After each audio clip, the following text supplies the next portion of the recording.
Assalamualaikum warahmatullahi wabarakatuh. Kecerdasan emosional atau emotional intelligence telah menjadi fokus kajian yang semakin signifikan di beberapa dekade terakhir. Kemampuan untuk memahami, mengelola, dan memanfaatkan emosi baik diri sendiri maupun orang lain telah terbukti berkontribusi signifikan terhadap keberhasilan individu dan organisasi. Pada kesempatan kali ini, presentasi ini saya akan mengangkat tema tentang emotional intelligence. Berbagai aspek kecerdasan emosional mulai dari definisi dan kerangka kerja teoritas hingga implikasi dalam konteks kehidupan nyata. Perkenalkan, nama saya Zulfin Ardian Hasibuan. Yang terhormat Ibu Adinda Arifia selaku dosen pengampu dari mata kuliah Estetika Humanisme. Pada kesempatan kali ini saya akan membuka dengan sebuah pantun ya. Pohon kelapa tinggi menjulang, buah kelapa jatuh ke tanah. Dengan emosional intelligence yang matang, hidup lebih tenang, damai, dan bermartabat.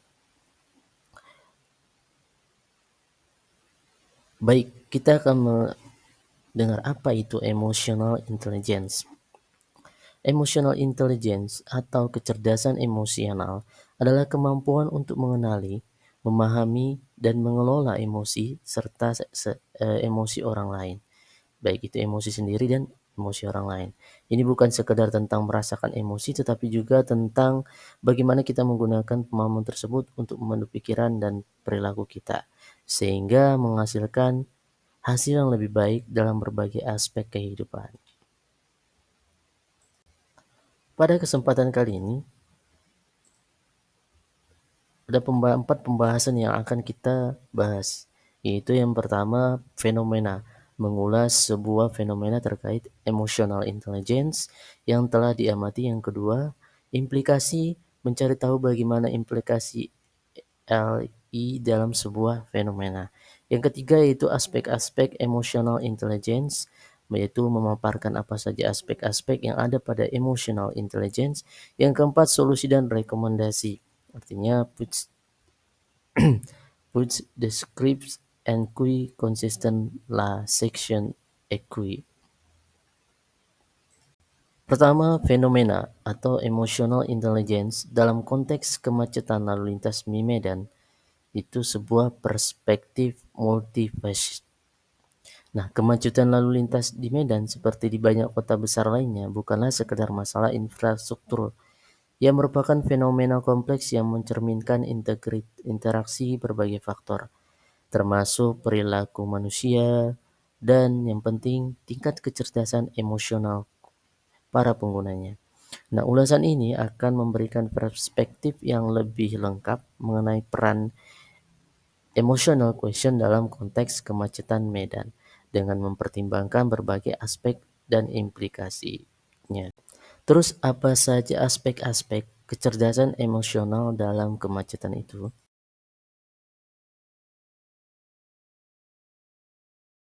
Yang pertama itu self-awareness, yaitu pengendara dengan self-awareness yang tinggi, menyadari emosi mereka sendiri sampai dengan frustasi, amarah, kegelisahan saat terjebak macet. Nah, kemudian mereka mampu mengenali pemicu emosi tersebut dan mengelola respon mereka secara konstruktif, misalnya dengan bernapas dalam atau mendengarkan musik menenangkan.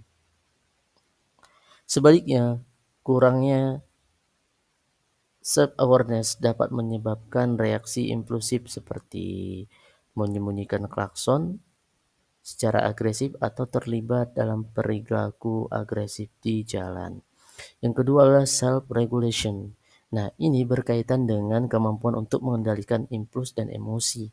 Pengendara dengan self-regulation yang baik mampu menahan diri dari tindakan yang tidak produktif, seperti berteriak atau bertengkar dengan pengendara lainnya.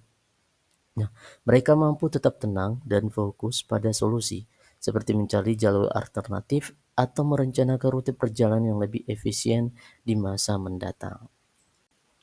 Adapun yang ketiga yaitu social awareness, artinya memahami perspektif dan emosi orang lain sangat krusial dalam situasi macet.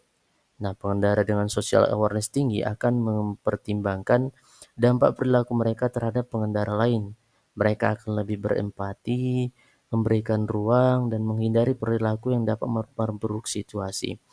Kurangnya social awareness sering terlihat pada perilaku egois seperti menerobos antrian atau mengabaikan rambu lalu lintas. Nah, yang kemudian adalah relationship management, artinya kemampuan untuk membangun dan memelihara hubungan yang positif sangat penting dalam situasi yang penuh dengan tekanan seperti kemacetan tadi. Nah, pengendara dengan relationship management yang baik mampu berkomunikasi dengan sopan dan efektif dengan pengendara lain, menyelesaikan konflik dengan damai dan bahkan menawarkan bantuan jika diperlukan. Nah, yang kelima adalah motivation. Apa itu motivation? Yaitu meskipun tanpa tidak langsung, motivasi juga berperan. Pengendara yang termotivasi untuk sampai ke tujuan tepat waktu tanpa mengorbankan keselamatan dan kesopanan, lebih mungkin untuk mengelola emosi mereka dengan efektif. Sebaliknya, kurangnya motivasi atau rasa putus asa dapat menyebabkan perilaku yang tidak bertanggung jawab. Terus selanjutnya, implikasi kurangnya EQ dalam kemacetan medan. Nah, kemacetan di Medan seringkali diwarnai oleh perilaku agresif, klakson yang berisik, dan bahkan perkelahian di jalan. Hal ini menunjukkan rendahnya EQ di antara banyak pengendara. Nah, implikasinya meliputi yang pertama, peningkatan tingkat stres dan kecemasan. Nah, di sini kemacetan diiringi perilaku agresif dapat meningkatkan stres dan kecemasan bagi semua pengguna jalan. Yang kemudian adalah peningkatan risiko kecelakaan. Nah, perilaku impulsif dan kurangnya kesadaran sosial meningkatkan risiko kecelakaan lalu lintas. Yang ketiga, kehilangan produktivitas, yaitu waktu yang terbuang akibat kemacetan, berdampak negatif pada produktivitas ekonomi.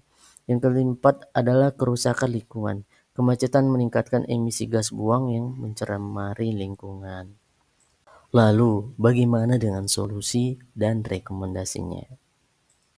Solusi dan rekomendasinya adalah dengan yang pertama itu yaitu dengan meningkatkan EQ di kalangan pengendara di Medan membutuhkan pendekatan multifaceted. Nah, yang pertama ada edukasi dan pelatihan. Kampanye kesadaran publik tentang pentingnya EQ dalam berkendara. Program pelatihan yang mengajarkan keterampilan manajemen emosi dan keterampilan sosial. Yang kedua adalah peningkatan infrastruktur, yaitu perbaikan infrastruktur jalan dan transportasi umum dapat mengurangi kemacetan. Kemudian yaitu penegakan hukum yang jelas terhadap pelanggaran lalu lintas yang disebabkan oleh kurangnya EQ. Yang keempat terakhir yaitu teknologi. Penggunaan teknologi juga mengelola lalu lintas dan memberikan informasi real time kepada pengendaranya. Nah, adapun kesimpulannya, yaitu kemacetan di Medan adalah cerminan dari interaksi kompleks antara faktor infrastruktur dan perilaku manusia. Meningkatkan kecerdasan emosional para pengendara merupakan kunci untuk menciptakan lingkungan berkendara yang lebih aman, efisien, dan harmonis. Upaya konferensif yang melibatkan pemerintah, lembaga pendidikan, dan masyarakat umum diperlukan untuk mencapai tujuan ini.